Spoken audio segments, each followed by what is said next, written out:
Welcome to Spiritual Dessert Trews for Russell Brand, episode 29.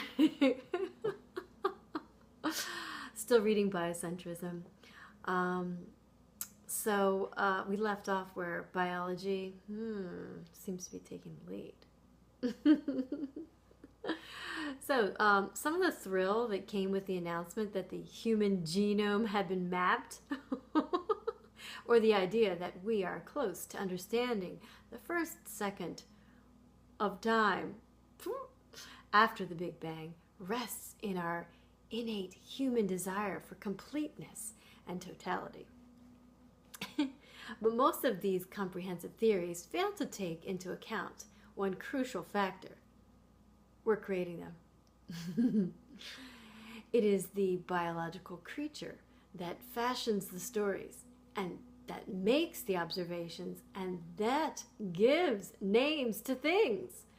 And therein lies the great expanse of our oversight, that science has not confronted the one thing that is, at once, most familiar and most mysterious: conscious awareness. As Emerson wrote in Experience, an essay that confronted the facile positivism of his age. We have learned that we do not see directly, but meditatively, and that we have no mediately, and that we have no means of correcting these colored and distorted lenses, which we are, or of computing the amount of their errors. Perhaps these subject lenses have a creative power. Perhaps there are no objects.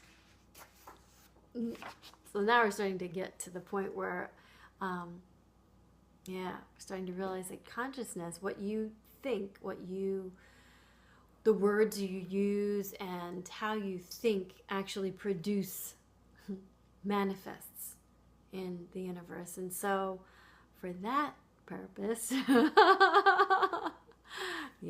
we're too heavily involved in this. I really hope that this doesn't give me any more trouble. Of course, that might manifest it.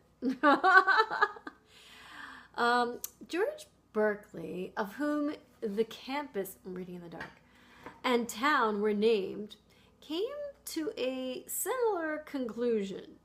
The only things we perceive, he would say, are perceptions. A biologist is, at first glance, perhaps an unlikely source for a new theory by the universe. But at this time, when biologists believe they have discovered the universal cell in the form of embryonic stem cells, and some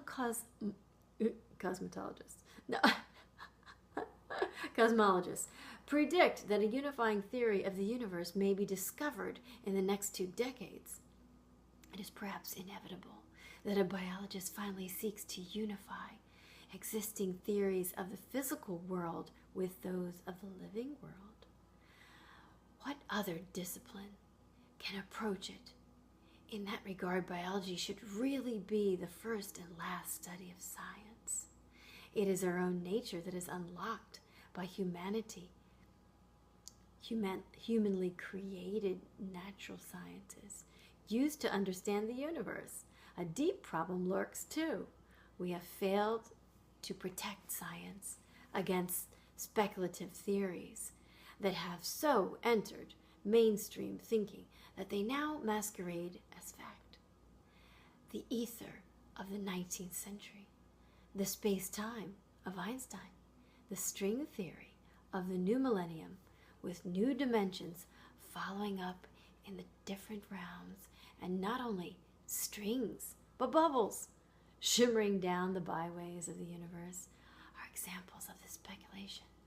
Instead, unseen dimensions, up to 100 in some theories, are now envisioned everywhere.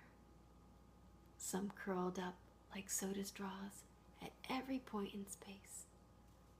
Today's preoccupation with unprovable physical theories of everything is a sacrilege to science itself, a strange devourer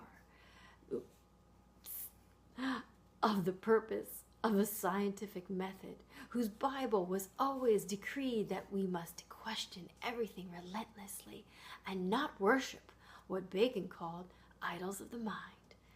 Modern physics has become like Swift's kingdom of Laputa, flying precariously on an island above the earth and indifferent to the world beneath.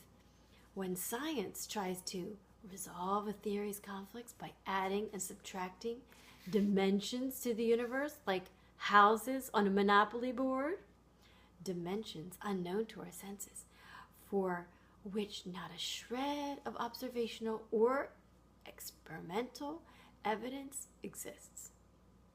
We need to take a time out and examine our dogmas. Yes, I think there's some other parts of the world that needs to take a time out.